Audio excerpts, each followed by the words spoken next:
সমসাময়িক প্রসঙ্গে কথা বলি। আজকে সঙ্গত কারণেই রেমালের ভয়াবহতা এবং পরবর্তী বাস্তবতা এবং চ্যালেঞ্জগুলো আমরা কিভাবে মোকাবেলা করব সে নিয়েই দুজন এক্সপার্টকে আমরা আমন্ত্রণ জানিয়েছি। আমি প্রথমে কবির চৌধুরী স্যারের কাছে যেতে চাই। বিশেষ করে স্যার, আমরা গণমাধ্যমে যে তথ্যচিত্রগুলো পেয়েছি সেগুলো আপনিও বাই দিস টাইম জেনেছেন যে রেমালের আক্রমণের ফলে যেই বাংলাদেশের উপকূল অঞ্চলের মানুষের দুর্ভোগ ভোগান্তি এবং পরবর্তী কিছুদিন ধরে হয়তো সেটি মোকাবেলা করতে হবে। দর্শক শ্রোতারা হয়তো আপনাদের কাছ থেকে কিছু এক্সপার্ট ওপিনিয়ন শুনতে চাইবেন। সেক্ষেত্রে আপনি যদি শুরু করেন।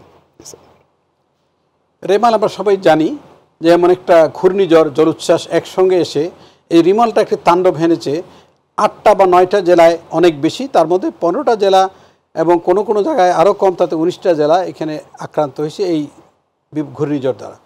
এবং 104টা উপজেলা সহ বিস্তীর্ণ এলাকা প্লাবিত হয়েছে এবং সেখানে বৃষ্টি এবং ঝড়ো হওয়ার কারণে এটা একটা তিনমুখী আক্রমণ করে। তার মধ্যে আবার হয়েছে ভূমিধসে অনেক ড্যাম, অনেক বাঁধ ভেঙে গেছে। তো এখন এই যে রেমাল, এই নামকরণ 2007 সালে শুরু হয়েছে এই ঘূর্ণিঝড়ের বিভিন্ন নাম, সুনামি ইত্যাদি। কিন্তু 69 জন আমরা এই বিভিন্ন জায়গায় গিয়েছি রিলিফ করতে মেডিকেলের ছাত্র হিসাবে। তখন কোনো নাম ছিল না, তবে তাণ্ডব ছিল অনেক বেশি। কারণ আমাদের একটা CPP programme Bangladesh red crescent সোসাইটির আছে। এই সিপিপি প্রোগ্রাম মানে এটা আমরা সাইক্লোন প্রিপেয়ার্ডনেস একটা প্রোগ্রাম আছে। আগের থেকে আমরা এই মানুষকে সতর্ক করি। এই সতর্ক করার জন্য আমাদের 7 লক্ষ ভলেন্টিয়ার ওরা গ্রামে গঞ্জে গিয়ে, উপজেলায় গিয়ে, এমনকি থানা পর্যায়ে, এমনকি ওদের ইউনিয়ন পর্যায়ে গিয়ে ওরা মাইকিং করে বলে ঘূর্ণিঝড় আসছে, আপনারা আসেন, আপনারা আশ্রয়কেন্দ্রে আসেন। তো তাতে হচ্ছে কি মৃতের হার অনেক কমে গেছে আগের চেয়ে। আগে হাজার হাজার মারা যেত, এখন তো বিভিন্ন কারণে এবার মাত্র 13 থেকে 14 জন মারা গিয়েছেন এবং অনেক মানুষের মধ্যে আক্রান্ত হয়েছেন এবং বাস্তুহারা ঘর বাড়ি ভেঙে 7 লক্ষ ঘর ভেঙে গেছে।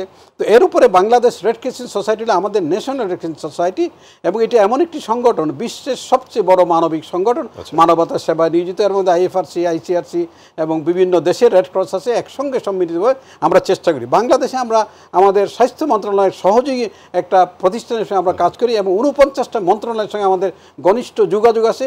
আমরা প্রান্তিক পর্যায়ে আমাদের কন্ট্রোল রুম অলরেডি চালু আছে 24 ঘন্টা। এই ঘূর্ণিঝড় আসার আগের থেকেই কোথায় কী হচ্ছে আমরা জানি, ওই কোন এলাকায় কী হচ্ছে। তা আমাদের ত্রাণ দেওয়ার জন্য আমাদের কিন্তু টিম সদা প্রস্তুত।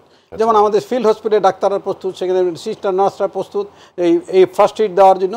আর খাদ্যের জন্য কিন্তু আমরা অলরেডি আমাদের বিভিন্ন জায়গা থেকে খাদ্যদ্রব্য প্রস্তুত আছে। ট্রাক চলে গেছে, গতকালকেই আমাদের ট্রাক চলে গেছে এবং এখনও যাচ্ছে। এবং আমরা এখন একটু আগে মিটিং করে আসলাম আন্তর্জাতিক অনেকগুলি সংস্থার সঙ্গে, German Red Cross, Swedish Red Cross, Danish Red ক্রসের সঙ্গে, আইএফআরসির সঙ্গে ওদের করলাম যে ওরাও তাদের যে ফান্ড, প্রথম আমাদের প্রয়োজন ফান্ড টাকা, তো আমাদের এই আগে করলাম যেটা আমাদের মানুষকে সাবধান করলাম।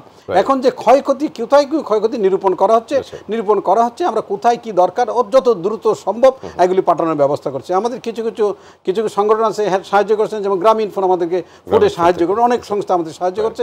এই যে বিশ্বের রেড ক্রস রেস্কিউ কিন্তু নিজের কোনো আয় নাই, এরা বিভিন্ন বিত্তশালী লোকজন দান করে। আমাদের দেশেও আমি একটা সবসময় আবেদন জানাই আমাদের বিত্তশালী আমাদের রেড ক্রিসেন্টকে সমৃদ্ধ করেন, যেন আপনাদের যে দানটা এটা যেন আমরা প্রান্তিক পর্যায়ে মানুষকে ট্রান্সপারেন্ট ওয়েতে আমরা এখন নিয়ম করেছি সব কিছু ডিজিটাল পদ্ধতিতে হবে। আমরা টাকা ক্যাশ দিব না, আমরা বিভিন্ন নগদ অথবা বিকাশের মাধ্যমে কিন্তু আমরা টাকা দিচ্ছি এবং অ্যাপের মাধ্যমে যেন টাকা তহবিল ট্রান্সপারেন্টলি আমরা করছি। এখনই মিটিং করে বলে আসলাম যে এখন থেকে সব আমরা ডিজিটালাইজ করবো। আপনারা যেটা অর্থটা ডিসবার্স করছেন সেটিও ডিজিটালি ডিসবার্স করছেন। অর্থটা ডিসবার্স করা আছে যে আন্তর্জাতিক সংস্থা তারা ওইভাবে করছে যে লোকাল আমরা কিন্তু ইনভলভ করেছি। প্রথম কথা হলো যে ওই এলাকায় একটা জেলায় যিনি বিভাগীয় কমিশনার আছেন, তারপরে জেলা প্রশাসক আছেন, তারপরে ওইখানকার লোকাল যেটা মিনিস্ট্রি আছে, এলজিআরডি মিনিস্ট্রি, লোকাল মিনিস্ট্রি যারা আছে ওখানে আমরা ইনভলভ করছি। তারপরে কোস্টগার্ড আছে, আর্ম ফোর্সেস আছে। আমরা প্রত্যেকটা সংস্থার সঙ্গে সমন্বিতভাবে আমরা চেষ্টা করছি জিনিসটা করার। আমাদের 3000 ভলান্টিয়ার কাজ করে, 2000 ভলান্টিয়ার কাজ করে, তার সঙ্গে আরও 30-40 হাজার ভলান্টিয়ার অন্য জায়গার থেকে আছে। তো আমরা চেষ্টা করি সমন্বিতভাবে যেন আমরা জিনিসটাকে এমনভাবে করতে পারি যেন প্রান্তিক পর্যায়ে প্রত্যেকটা মানুষ অনুদানটা পায়।